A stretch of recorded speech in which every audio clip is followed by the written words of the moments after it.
My name is Will Eckert, and today we'll be discussing ancient Greek designs in our time. We'll be discussing mainly in the view of a marketing and a commercial aspect, but we'll also be diving into some cultural factors that we don't even notice anymore because of how ingrained in our culture they are. The Greeks really had a profound effect and impact on Western culture, and we'll get into that and why the reason that is. Uh, The first design theory that the Greeks really gave us was the golden ratio. This, of course, was invented by the ancient Greek mathematician Pythagoras, the eighth grade math one, a squared plus b squared equals c squared, which will forever bear his name as the Pythagorean theorem. Now, it took us a little bit to understand that one, but the golden ratio is pretty simple. It's called the most pleasing ratio in the world for a reason, and that is because he, our monkey brains and our lizard brains love this thing. Here's a picture of its design. You may have seen this before and never really known what it was. I really didn't. I started researching this project. The golden ratio is used in all aspects of design, and odds are, if you pick up a logo on the street, like you're walking down the street, you see a logo, odds are the golden ratio was involved in its design. Here's a picture of it just being used in architecture. We can have more architecture later. But once again, our human brains love this. We love the way it looks, so we decided to use this in a multitude of things, from marketing to architecture. The Greeks loved this too. They loved it so much that they used it in their architecture a ton. Now, this ratio is 4 to 3 and has a numerical value that I'll get into later. But as you can see on the Parthenon right here, one of the most important buildings in Greece, and especially in Athens, the Parthenon is laid out directly with the golden ratio. You can see its square boundary directly hits all the boundaries of the Parthenon. The arc inside measures exactly in its lower spiral to where the columns end and the roof begins. Excuse me. This is why it's called one of those perfect ratios. It's used and it's pleasing to our eyes because of what it is. But the Greeks also saw it in nature, and that's another reason why we love it so much. Because Pythagoras figured out this formula thousands of years ago, and we just now are discovering more and more uses of it in nature, something we have no control over, something that math really doesn't have an effect on. As you can see, this plant is growing in the form of the golden ratio. It's also the exact path a falcon takes when it's circling its prey. A falcon will start off circling its prey in a wide arc and then get closer and closer till it swoops in almost the same flight pattern. Every time it's the golden ratio when it's hunting prey. It's also the design of the conch shell. If you've ever seen a conch shell on a beach, I never have, but if you ever have, just go look one up right now. It is the golden ratio, which should be impossible because it's in nature. The Greeks thought this was a message from the gods, that all these things were represented by this ratio had to mean some form of design, of grand design, or a deity design in the world. Now, of course, it's used in branding today in almost every single logo you see.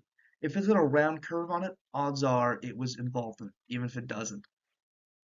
As you can clearly see, the Pepsi logo is the most simplistic version of this because the Pepsi logo uses just two circles for its design. You have circle B and circle A. The difference is circle A is 1.618 times the size of circle B, the number of the golden ratio. You might be wondering, why is National Geographic and their weird yellow rectangle on here? I'll tell you. The reason why that yellow rectangle is so pleasing to us and why it's used because side B on that rectangle is exactly 1.618 times the size of side A. Another usage of the golden ratio given to us by the Greeks in our modern day marketing. Now, Twitter and Apple both use it as an overlay for designing their logos. You can see in Apple, they overlaid three golden ratio plots on top of each other to create the apple. The leaf they blocked in the intersection in two circles. The bite at the apple is a part of the golden ratio, the curve of the apple. Every part of it is used because of the golden ratio. That's why the Apple logo is the way it is. Twitter, however, before it changed to X, also used the golden ratio to create the bird. To create the beak, they used the lines of it and blocked out parts of the lines. Create the wings, create the curvature of the wings, create the curvature of the bird. That's why it looks so good, because designers used this golden ratio that we've had for thousands of years because of the Greeks to create this product. I don't think Elon Musk has decided to use the golden ratio in his X logo quite yet, but we'll find out with time.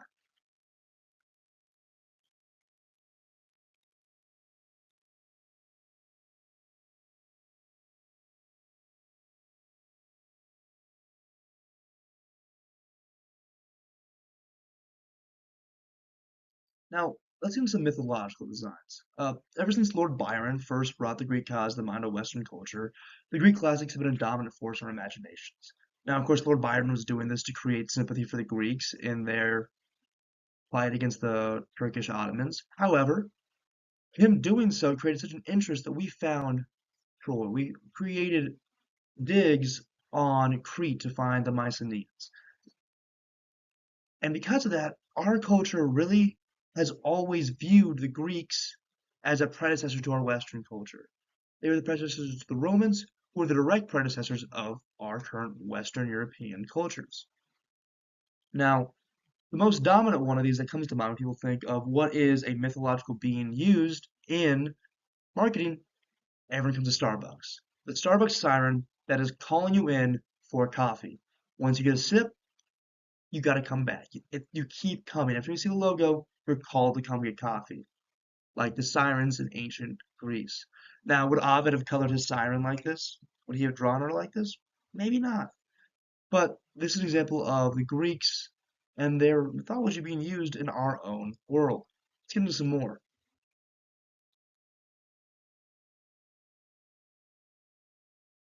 Some of the really notable designs and names is not only is the designs are used, but also the names are used.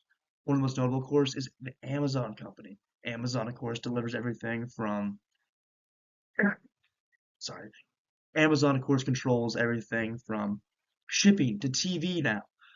But the Amazon was named after the warrior women of the Amazon, their fierceness, their competitiveness. Pandora, the music company, is named after Pandora and her box because their whole idea of their music company and their streaming service is you never know what you're gonna get. You can throw on your Stevie Nicks station and you could end up hearing Whitesnake, right? I personally despise it, but my grandma loves it because she never knows what she's gonna get, and that's what she wants out of her music, and that's why they named themselves after Pandora and her box. Nike, of course, is named directly for the goddess Nike. And I'm not going to get too deep into this because I've read a couple Phil Knight books, and he goes ad nauseum about how much he loves Nike and why he named the company after her. I don't really need to go much deeper into this than the fact that it is named after the goddess Nike and it's never left their brand identity. Versace. Now, Versace, for those who don't know, and I didn't know until I started reaching this, their logo is actually the Medusa head, not just a weird lady with weird hair. Now, the founder of Versace actually has a very inspiring quote about this. Growing up, he was surrounded by ruins of temples that had Medusa on it. In his words, Medusa was the best marketer that had ever lived. Medusa made someone fall in love with her, and then they could never leave, which is what he wanted people to do with his brand of clothing. He wanted them to never leave Versace, because why would they? They fell in love with it. Another very, very ingrained portion of their culture is any geometric repeating design. And we see this all the time. But one of the most important things is these repeating designs over and over again that flow into each other. Of course, we can see the checkerboard that we use now for chess, and that Kentucky and Tennessee both use in their college football uniforms. And for Tennessee, that orange and white checkerboard is so much more than just uniforms. It's their entire identity as a brand. Now, the Greeks pioneered this style of art on their pottery. And since it's become ubiquitous with the Greek culture and nation, like if you pick up say, oh my gosh, excuse me, if you pick up a tub of Greek yogurt, odds are it's going to have one of these designs on it, representing the fact that it is Greek. Our brains immediately identify that design as Greek. If you look up Greek designs on Google, you'll be greeted with a page full of these designs, thousands upon thousands of images of just these designs. If you go to any Greek restaurant, odds are good on their word script, on their imagery, there's going to be one of these designs. That's how ubiquitous it is with the Greek nation, and that's how ubiquitous it is for us. And finally, designs like the famous houndstooth pattern owe its roots to these Greek patterns, a geometric design that flows into each other, created by negative space and positive space meeting. The houndstooth design, of course, is made famous by Bear Bryant and his god-awfully ugly hat at the University of Alabama, when he coached there. Since then, University of Alabama has been using the houndstooth as a direct correlation to their football team's success. They love the houndstooth. It's a part of their identity, and they owe that to the Greeks.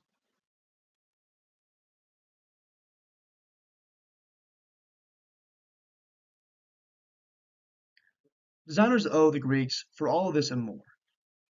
The Greeks affected our culture so much. If you look at architecture, Washington, D.C. and its buildings looked like they could have been pulled out of an ancient Greek city. All the columns and the domes and the rotundas, they're meant to look Greek.